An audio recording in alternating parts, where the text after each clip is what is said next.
Welcome to the Pre Nup, the wedding-obsessed podcast designed to help you plan your dream day. I'm your host, Adriana, and each week I'm joined by the industry's top professionals, celebs, influencers, and friends who are sharing their best tips, advice, and mistakes they've made so you don't have to. The Pre Nup is a Love Stories TV podcast. This episode is brought to you by Brightco. From your engagement ring to your wedding day, protect your most cherished memories with Brightco. Visit bright.co/prenup for a fast, free quote today and unlock peace of mind knowing you're covered. When we're planning our weddings, there's usually one major thing that we don't pay enough attention to.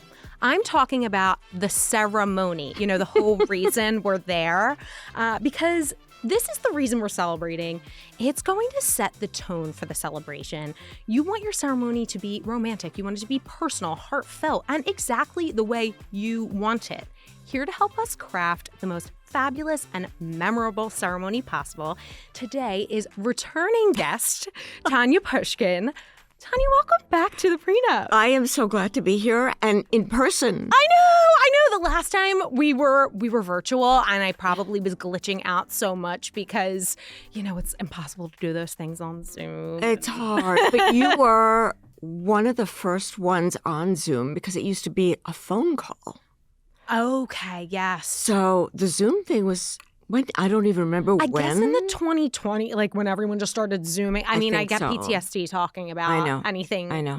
but, I know. But here we are. And you know what? We're better for it. And we are so happy to. People loved your episode and took a lot from it. And I got a lot of business. You did? From your episode. Oh, that makes me really happy to hear. Yes. Oh, thank you. I'm so glad to hear that. So, Tanya, you've done a million weddings now? No. No, but the thing is I'm spread out across different services. So, yes, I'm an officiant, but I also do ceremony planning. I'm all about that entire ceremony needs to be the most epic 20 minutes, 30 minutes max. Yes. And so, yes, I officiate all over the world, which is great. But I also, the way I started my business was helping couples with their vows. And that's remote. And that is all over the world as well. And then the other huge part of the business is helping friends and family members officiate. They have no idea what they're doing. Tanya. I know. They have no idea what they're doing. So according to the Knot, 85% of weddings nowadays are officiated by friends or family members. I totally believe it because it's most of the weddings I see. And that's what people want. So I'm hopping around a little bit here, but I hope you won't mind. No. What are the pros and cons of having a family member / friend officiate versus a seasoned professional? So there's a myth that couples think my ceremony will be so much more personalized if it's somebody who knows us. Yes. Well, that BFF or your uncle or whoever doesn't know how to stand up there, how to write a ceremony, how to manage a crowd. When I officiate, I'm holding a room. In my hand, I have the energy of that room of guests. Yes. This poor person who's never done this before, if they haven't been guided or coached, I've only heard horror stories. Yes. Horror stories. And when planners know about what I do, they're like, oh my God, thank God. Yes. So it can work. Of course it can work. But it's not an easy path to take. It's much easier to go with a professional. Oh, for sure. I was actually just talking with a guest. Her name's Allie Stagnetta. I have to hook you guys up. She's wonderful, yes, Allie. I've seen her. Yes, you guys would love each other. But she got married in October of 2024. And she had a friend officiate, and she was really happy with it, is the long and short. But we got into this conversation about how sometimes people want to choose their quote-unquote funny friend to officiate. Right. Because they think it's going to be, they're funny, they're on their feet, and they're good speakers. And just because someone is, witty in conversation doesn't mean they can, as you say, hold a crowd and really captivate and create this memorable ceremony experience that's all-encompassing. Right. And you have to know, I mean, when I coach somebody, I will coach them through all the things that could go wrong. Okay. Because no one's prepared unless they know. And also, what does it mean when the videographer, tapes you up? Or don't forget to say, please be seated after you've told everybody to stay. I mean, so, yeah. I was just listening to Millie Bobby Brown. Yeah. She was on podcasts. Yes, my brain doesn't work. Oh, Call Her Daddy. I know Right. that podcast. Well, I'm having a little bit of brain trouble this week. But she was on and she was talking about the fact that everyone was standing through her ceremony because her officiant didn't tell everyone to sit. Really? And this is like a very well-paid, high-profile actress marrying John Bon Jovi's son. Like, this happens. And it was a friend of hers who officiated. So having a comedian does not. Sometimes they like, I've heard a funny person can just like go off tangent completely, and it becomes their show. That's what Allie said. She said sometimes they just make it about them, and it's not a selfish thing. It's just who they are. Right. But the ceremony has to be about the couple. Yeah. Whether they like it or not, whether or not you like the attention, like you Right. kind of have to embrace it a little bit on your wedding day. Yes.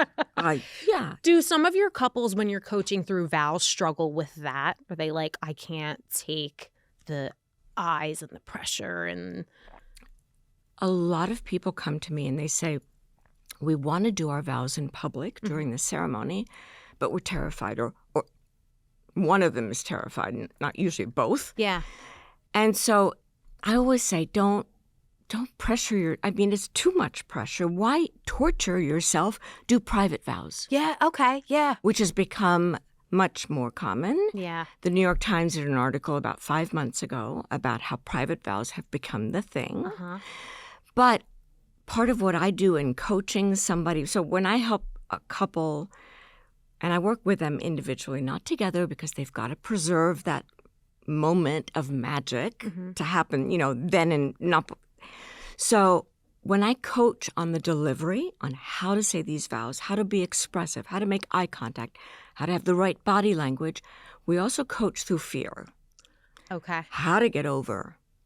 So might you be so kind as to give us some tips? Like, if I am just totally fearful of my loved ones hearing my most vulnerable thoughts that I've only shared with my fiance, how is that something that, if I want to share it with the public, you want, how do people overcome that? It's almost like a stage fright. Well, it is a stage fright. And okay, so this is really interesting. There are 3 of the greatest fears in the world. Number 1, fear of speaking in public. Number 2, drowning. Number 3, getting caught in a fire. Number 1 is public speaking. The only reason I knew that was because you have told me that before. I thought I had. No, but I'm sure people have had no idea of this, and I didn't before you told me, but it is shocking. Like, people's judgment, or your perception of their judgment, is scarier than drowning or burning. Yep. Yes. So, but if you were at that level, do not do this. Yes. Yeah, it's not for you. No. If you would rather drown or die in a fire, God forbid. Right. Exactly. But if that's not you and you think you can get there, but you maybe have a little bit of butterflies in your stomach, a little nervous. A lot of it is through breathing. Okay. And when we practice on Zoom, we go through the vows as if this is the real thing and I'm their spouse to be. We breathe a lot. I talk them through the nerves, and there are all kinds of. The best thing you can do to overcome the fear is practice. Yeah. Practice and practice and practice. That's the best advice I could give for anybody who's on the fence. And that goes for anyone just speaking in public in general, but anyone speaking at a wedding, giving a speech, officiating, doing their vows. I've told this story a million times on the podcast, so I won't bore everyone with it again, but I'll tell you quickly. There was an instance, my best friend's wedding, where I did not practice my speech. enough. When was this? This was in 2022, maybe 2020. So this was after you and I had recorded? No, it was before. It was before we recorded, so I wasn't coached by you yet. Okay. And it showed. And guess what? It was slightly embarrassing, but I kept it short. And fortunately, I have an incredible best friend who married an amazing man, and they did not care. And it was like, it was over. I'm like, this day's not about me. And like, everyone's going to continue having fun and enjoying themselves. But it's definitely a regret. Like, I would have loved to got up there and given them the speech that I knew they deserved, because there was a lot of moving parts that was like on the back burner for me, which is not an excuse. Like, if you're given the honor to speak at a wedding, you need to step up. Yes, like, you do. You absolutely have to. So, you know, the practice part is key. Oh, yes. But I want to know more about the breathing, actually. So are there any breathing techniques, not only just to calm the nerves, but through speaking? Because you were an actor. I was an like actor. A young Susan Sarandon, I like to say. I've been told. Voice looks like beautiful. Yeah. So, I mean, it's undeniable. But so when you're speaking or to walk through nerves, are there certain breathing techniques that you kind of rely on? It's not so much when you're speaking, but it's before. And it's really taking a few minutes to just center yourself.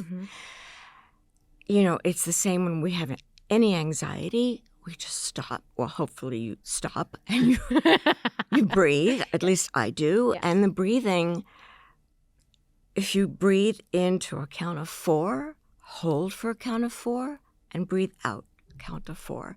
And you do that 4 or 5 times. Breathe in 4. Hold, 2, 3, 4. Out, 2, 3, 4. It feels good. Yeah. But it's interesting because it's not just the fear of public speaking, but in the vows, what happens if I cry? That's huge. Yeah. And I was practicing with a bride last night, and she choked up during, practicing. And she said, what do I do? What do I do, Tanya? I said, okay, do not, no matter what, do not try to talk through your tears. I love you so much. Do not try to do that. Yeah. Stop. Compose yourself. Stop. No one is going anywhere. Yeah. No one. Totally. They're thinking about their first martini, but no, they're not going anywhere. So take that time. It doesn't matter. Take a full minute. Yeah. Breathe. Yeah. Wipe your tears and don't start over. Just continue.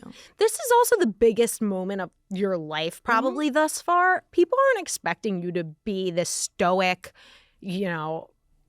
rigid person. It's emotional, and they're probably going to be crying too. I know every ceremony that I attend, I cry. Of course. It is what it is. Like, some people are criers, and that's beautiful. It's okay. If we're worried about the makeup, maybe we have, maid of honor, get a little. Exactly. That's all. Exactly. It's funny, I have a wedding a week from Saturday, and both of them told me that they're both criers. Yeah. I said, it's okay. I come with lots of Kleenex. We'll make it through. Yes, we always make it through. So I'm sure prior to ceremony, when you're officiating, not as much in the coaching realm, but prior to ceremony, you probably provide your couples with questionnaires of sorts. Yes. Okay, so there's 2 pieces to that. There's the personal side and then the logistics side. So on the personal side, what are you trying to divulge from the couple? That questionnaire is key, and I send it as far ahead of time as possible because I want them to sit with this questionnaire for about a month. Okay. Because it's a working document that you just keep coming back to. Yes. There's vague questions on purpose. And I might have mentioned this when I was on before, but my favorite question is, why do you love him? Why do you want to marry him? What are the qualities? And that's such a vague question. You could think of, I don't know, 1 million things today and 3 million things next week. So you come back and you edit and you delete and you change and you rewrite and and you just keep changing it until you feel like, okay, I've done the best I can. Yeah. And then it comes back to me. Uh-huh. This is what's really important. I'm not the writer. I don't take the words you've written and rewrite them as if they come from me, because I don't know how you feel. So I take your words.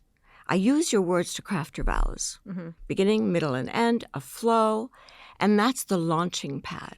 Okay. Because that's our first draft. Then we collaborate together, we edit together, we tweak. This person might say, give me a few weeks, I want to go work on this myself. Or, Tanya, that's amazing, it's done. Yeah. Or whatever. Yeah. But the questionnaire is key. Okay. Unless, I'm going to interrupt yes. you for a second. If the person does not want to do a questionnaire and they don't want to do the method of using their own words, yeah, I have a writer on my team who will interview you. Really? And turn around a finished set of vows. There are like 4 or 5 vow writers in America, not more. Wow. Yeah. It's a I don't know, it's a very niche business. That's so interesting. But honestly, for people who are busy and also just it's not in their nature. Right. It's really a good idea. But it is a different, I prefer my method of using someone's words. Mm-hmm. But also the other time I use the writer to interview is when that couple has reached out to me a week before their wedding. It's like, we don't have the time. You need to be interviewed, boom, done. Yeah. We're working with the quick method And here. let's get to the practice, because I really feel like if you deliver these vows with oomph, with expression, with energy, and you're not falling flat, monotone, it's more important on how you deliver those vows than what you wrote. Yes. That's something I remember you saying the last time. Am I repeating myself? No, you're not. You're not. I think it's a good point to bring up. It's a different point, but I remember you saying to me that it's not just what you're saying, it's how you're saying it and the emphasis that you're putting on. And I think that gets overlooked, especially I'm sure you've heard people mock this all the time, but bridesmaid speeches like, Anna, I remember the first day we met at camp and we have been best friends ever since. It's like, I'm going to tear my hair out with this cadence. Right. I can't do it anymore. Right. And you have to be able to be a little bit more dynamic. And when you don't speak for a living, it's not natural. You're not expected to know how to do it. Right. That's why having you really comes in handy. It does. So have you ever given a questionnaire to a couple and it's like, what do you love about him? And she comes back the next week and is like, nothing. It's over. This questionnaire made me realize I hate this person. No, but I have had the first part of your question. I have had a few people come back and say, I'm blank. I don't know what to say. Yeah. I don't know how to say it. Then I definitely help, and we'll get on a Zoom and I will try to say, talk to me about the time you blah, blah, blah. And then you can get it out of them. Yeah. Yeah. Think about your first date. What did you do? Right. How did that make you feel? Like there's got to be something there. You're going to marry this person after all. What about the logistics piece? As an officiant, what do you need to know before? Well, that's between me and the wedding planner. Okay. Or the venue coordinator, whoever's there. Sure. With the couple, I give them certain things that, they need to get vow books. I explain the kind of mic we're going to be using. Mm-hmm. Those but not a lot. Okay. The logistics are really with the person running the show. Sure. So from their points of view, because some of our listeners aren't using planners. Right. Only about half of them are, actually. Yeah.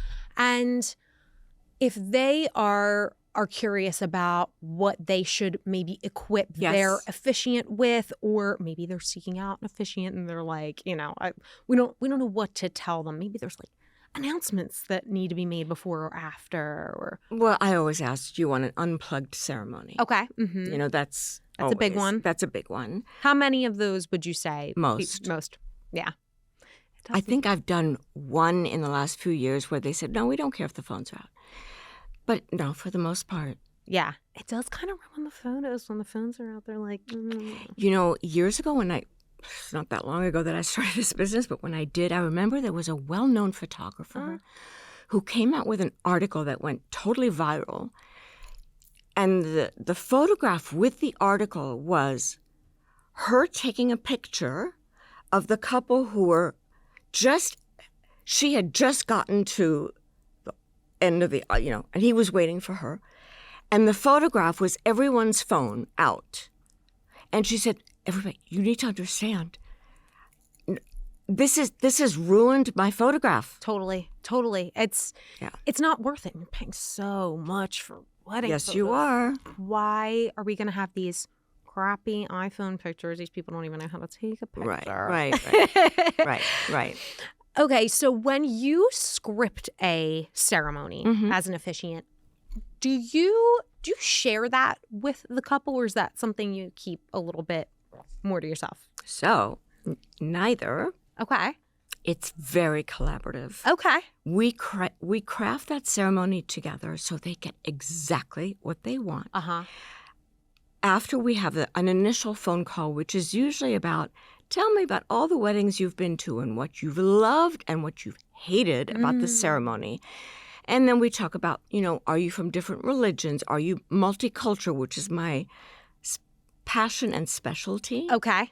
I love to marry opposite ends of the world cultures together because there's so much great material. Yes. But I do a deep dive, and then I go back and I put together a whole bunch of material, and it goes back and forth until we finalize the ceremony together.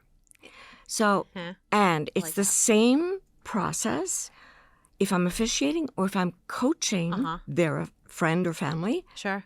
I craft the ceremony with a couple the exact same way. That's really, really, really smart. Let's talk about protecting life's most meaningful moments. Whether it's your engagement ring or your wedding day, Brightco has you covered with fast, easy, and affordable insurance. Brightco is the modern insurance provider for your modern milestones. For jewelry, they offer worldwide coverage, no deductibles, full protection for loss, theft, or even mysterious disappearance, all starting at just $5 a month. Plus, claims are handled quickly with 125% replacement value through your trusted jeweler. Planning your wedding? Brightco offers liability and cancellation coverage tailored to your big day. With flexible prices to match your wedding budget, from meeting venue liability requirements to vendor issues to natural disasters, they've got your back with a simple online process. Visit bright.co/prenup for a fast, free quote today and unlock peace of mind knowing you're covered. Trust Brightco for your insurance needs. Just going back to the multicultural thing, because you're really good at this, and I just want to ask you, for anyone listening, because I find that most of my couples who are on opposite ends of culture or religion, they end up just doing something completely non-denominational and don't incorporate either culture, which I think is super sad. I think everything should kind of be represented in there in some sort of way while still being respectful to the religion and the culture. Yes. Do you have any recommendations on how to do that? Because I think people really struggle with it. I wish they didn't struggle with it because it's time to celebrate your cultures. Let's just talk about cultures, not religions. Okay. Cultures, he's from Taiwan and she's a Muslim from Dubai. Okay. He's Filipino. Celebrate where you're from. Yeah. What did your grandparents do at their weddings? That's always a question I have. I like that. Get me a little nugget. What kind of tradition did they do at their wedding that we've never seen before? Let's make that ceremony. Let's celebrate where you're from. Yes. So I always find, I love doing this. I find, material that has been done at different weddings in different countries and bring that out. Yeah. And consequently, I've become sort of I do a lot of Indian fusion weddings. Okay. Because they're so fun. I know. They're so fun. But so this is a Hindu or a Sikh getting married to a Catholic or a Jew or whatever, Yeah. And just doing all of that really launched me into an even deeper dive into, and people seek me out now because I absolutely love doing these. It's really cool, and you're very good at it. I think it's you're right. It's something to be celebrated, not hidden or, like marriage is compromise. Let's figure out a way to merge these things instead of like bury them under. At the risk of sounding like a woke millennial, is it appropriate or appropriation to maybe borrow elements of like a culture or religion that you really admire for ceremony? Do you ever see people do that? That maybe it's not their own it's not their own? Yeah, like they've just really love, God, I'm blanking on something. The only thing I can think of that one or two couples may have asked me, they were not Jewish, but they wanted to do the breaking of the glass. How interesting. Isn't that interesting? Yeah. Because it's such a joyous moment. It is. It's really fun. Mazel tov. We didn't do mazel tov because that was too far, Right. to break the glass. Yes. So, but otherwise, no. I've never been asked. Okay. Yeah, I'm just curious because I think there's beautiful things from all different sorts of cultures and religions. But that's funny that people want to break the glass. And I get why. It's like, it's such a pop, It's a pop at the end. Yes. Instead of not just, I pronounce you husband and wife, but I don't know, there's, slapping things. Exactly. Okay. Let's see. Oh, my God. Okay. We have been chatting for so much longer than I realized. Okay. Really? Yeah. We just started. I know. So, couple fun questions I want to ask you. What is the craziest request you've ever had from a couple? So I don't know if it's request. I've had some crazy things happen. Tell us. Tell me if I told you the story, the no-show groom. Did I tell you? I did. It's worth telling again. It's important because it's been a while. You forget it's been a while since you were on the podcast, and we have a lot of new listeners since you've been on. I'm sure you do. So this is a story, you guys, that is like it'll give you a pet. It's devastating. Yes. A couple had hired me. A wedding planner had actually referred me. She was doing this wedding in Massachusetts. And she said, they'd love you to officiate, work on their vows. When I work with a couple on their vows, with each of them separately, again, it's a very intimate process. I get to know these people really, really well. Sure. They have divulged so much information of their backgrounds, what the obstacles they've had, all these things in their lives, or, I come from an abusive, I know a lot. Yeah. So I get to know people really well. I was excited about marrying these people. So I asked my husband, can you please drive me to Massachusetts, like far? So we pull up into the parking lot. It's a summer day. It's gorgeous. And as we're pulling into I get a text from the wedding planner. The groom is not showing up. Ugh. Sick. It's like, what? What? He better be dead. You're right. I wanted to kill the guy. So, I told my husband, just wait. I guess I won't be long.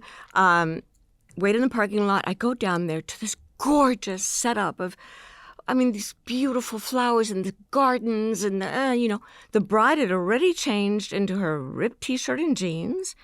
The photographer who had come from New York was there, and the wedding planner, nobody else. Everybody had left. Now, I wish she had texted me before we had done these 5 hours, but okay, fine. So I drank champagne with the bride, and I said, so what are you going to do?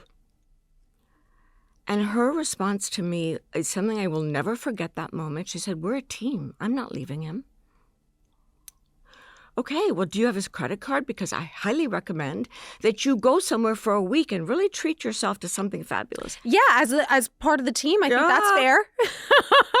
So interestingly enough, 6 weeks go by. The groom reaches out to me to apologize on email. I'm so sorry. We've decided we're really going to get married, and I promise I will be there. Great. They pick a venue in Newport, Rhode Island, a mansion, this gorgeous, gorgeous place, just for them, no guests this time. And it's really interesting because my husband, like a month before this second wedding, my husband said, I don't know, Tanya, I just don't feel right about this. I said, why? He said, what are their names? He looked them up. He said, you know, they were already married 10 years ago. I said, really? Oh, they never told me that part. And he said, So I got in touch with, different wedding planner, because the first one said, I'm not doing this again. Yeah. Second wedding planner, I said, look, I think you need to find somebody else. Mm-hmm. On the day of that supposed second wedding, on the planner's Instagram is a picture of this mansion in Rhode Island. I've never had this happen before, but the groom did not show up. I was like, dude. This man. They're still together. Are they married? Mm-hmm. Tanya. I have no idea. I mean, jail to this man and therapy to this woman, because why? She is well. What are you doing? Yeah, like, you can't be. I mean, no. This is. I hope that she hears this one day. Like, this is not your teammate. This man is not the one. No. Leave him. Get rid of him now, please. Oh, God. It's awful. It's up there in, like, the worst. And I had forgotten some elements. So I'm glad that you retold it, because it's a cautionary tale for anyone out there. Like, I've never heard of this since again, but I mean. But if you, and it's probably never going to happen to any of our listeners, and I pray so much, but there are red flags always. Yes. Don't ignore them. Right. They're there for a reason. They are. I will open up and tell you something that I have never told in public before, but you've said this, and I don't know why. I feel like I'm in a safe space with 10,000 listeners. I knew the night before I married my first husband that I was making a mistake. Really? Yeah. What was the feeling? Like, explain that to us. He went out to party that night. It was, instead of bachelor, bachelorette, all that, his friends took him out the night before the wedding. Uh-huh. He didn't get home until like 5 a.m. Mm-hmm. The whole thing, I'm not even going to describe what he was like. I was like, what am I doing? Why?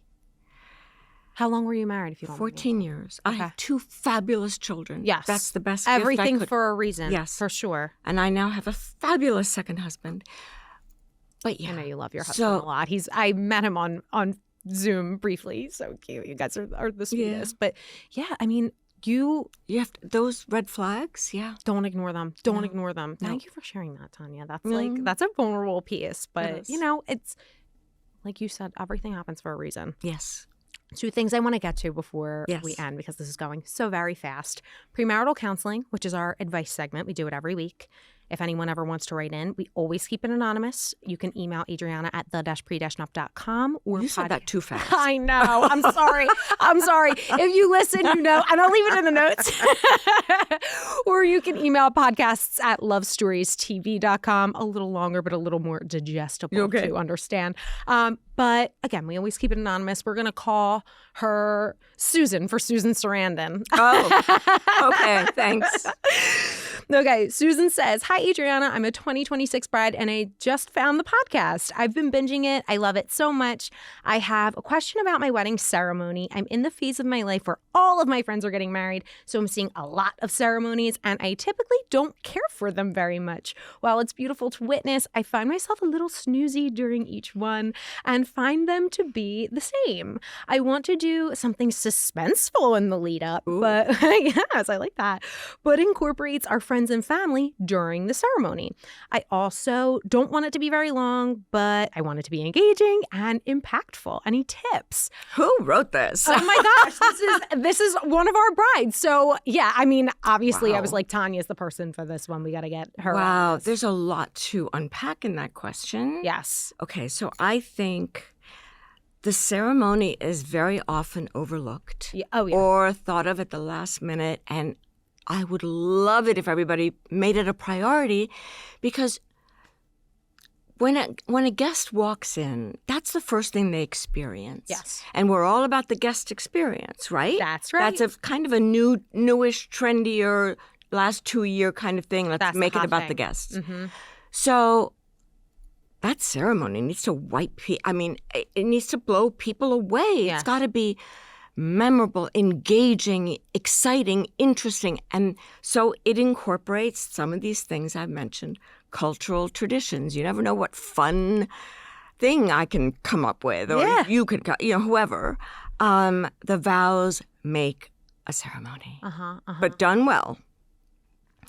And then whoever's marrying you has got to be a dynamic public speaker. Yes. So Miss Bride, those snoozefests, who was married? I mean, so that ceremony and planners, planners are kind of 50-50.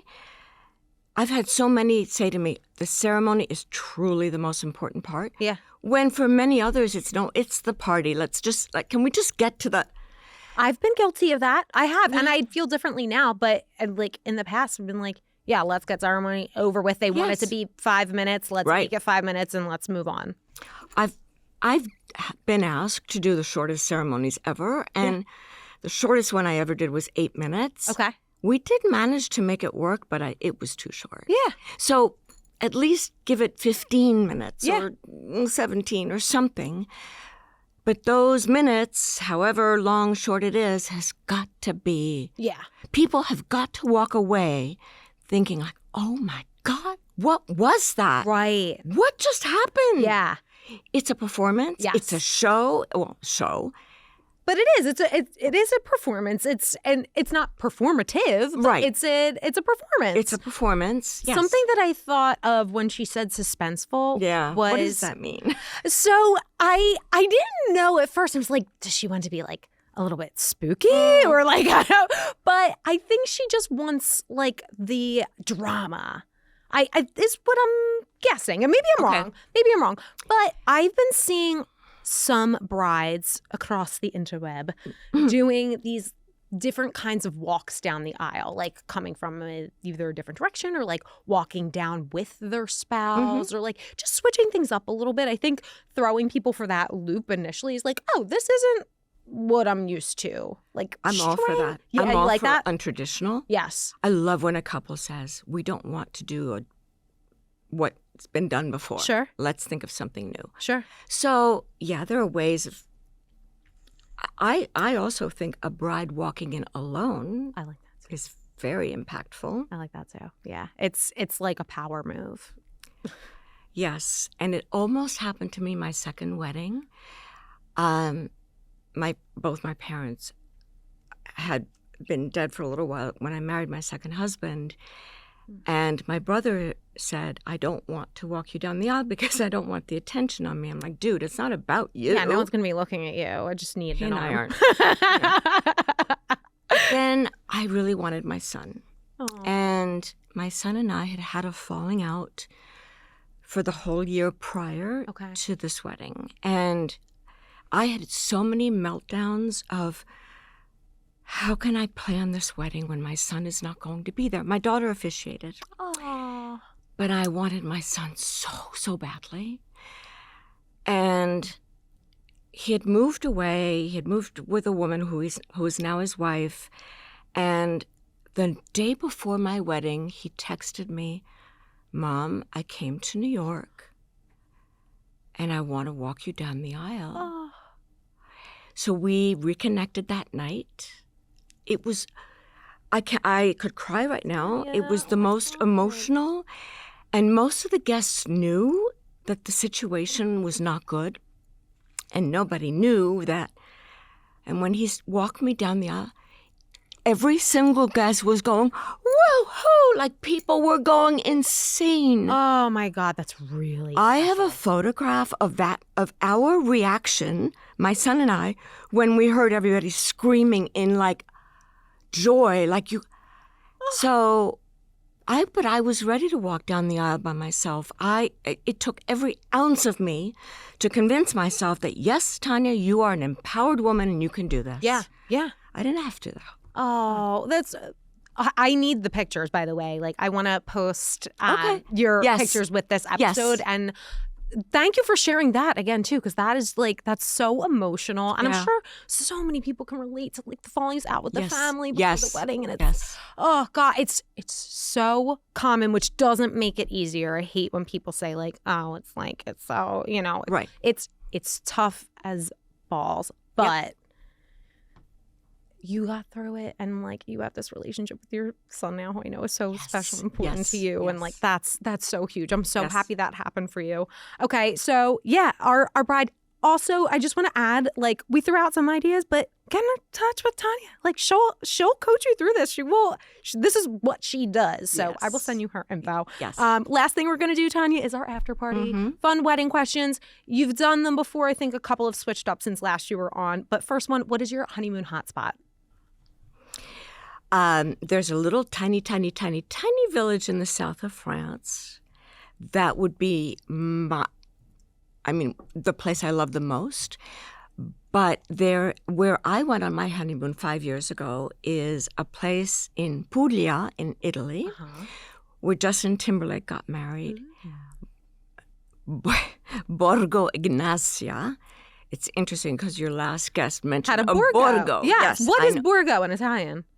What does this mean? I really should know this. I should know too in Italian, but it's pathetic. I don't speak. There's so many Borgos. Anyway, that one was the most spectacular place I've ever been to. Okay. But I mean, oh my God, it depends what kind of honeymoon you want. What's the little French village? It's called Uzes, Uzes. Oh my God, I love it already. It's lavender fields, it's rosemary bushes, it's heaven. It's absolute heaven. Oh my God, I need to go. Okay, Uzes. Ooh, okay.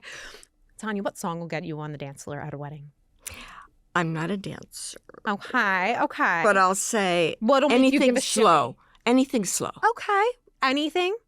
Do you have a fave? At last. Okay. This is beautiful. It's a beautiful one. Do you sing? No. Okay. What hors d'oeuvre will you never pass up? Big pet peeve. Do not give me an hors d'oeuvre that I can't put into my mouth in one bite. Tanya. Hello? Tanya, I don't want to work for it, okay? I know. Give it to me. I'm popping it in my mouth. A mini burger, mini lobster roll? No. No. Absolutely not. No, and anything that's going to be like a bit messy? No, I don't care for Or it. smelly, smoked salmon.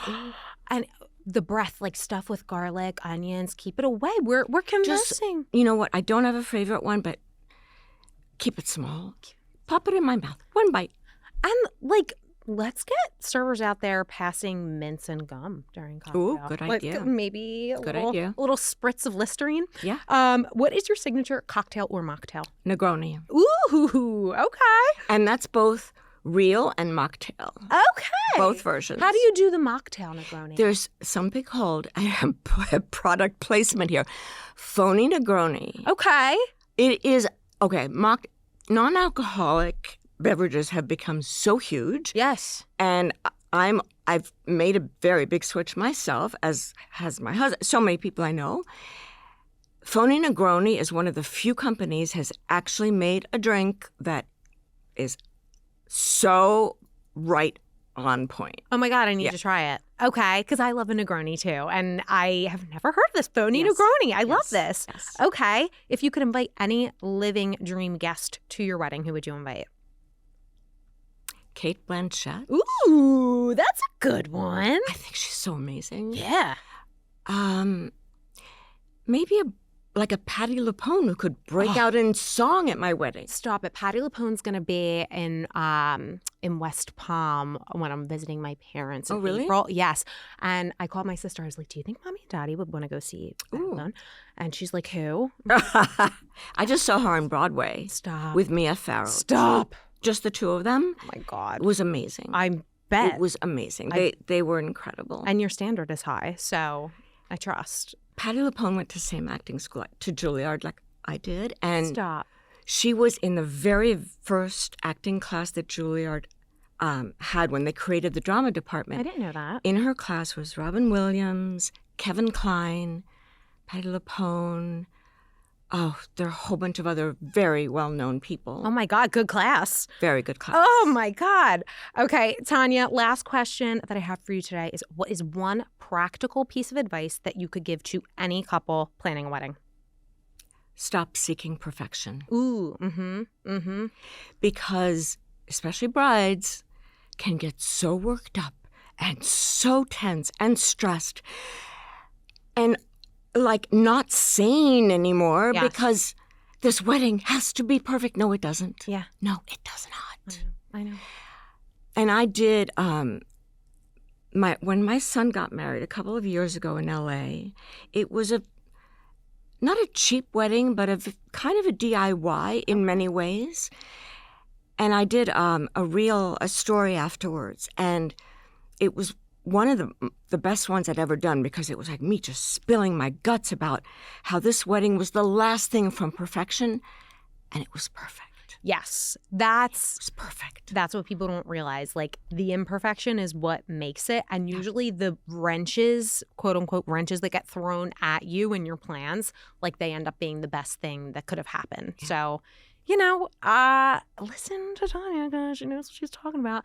Miss Tanya, thank you for doing this. Thank you. Thank you so much. The best. I just love you so much. Tell everyone where they can find you. TheVowWhisperer.com.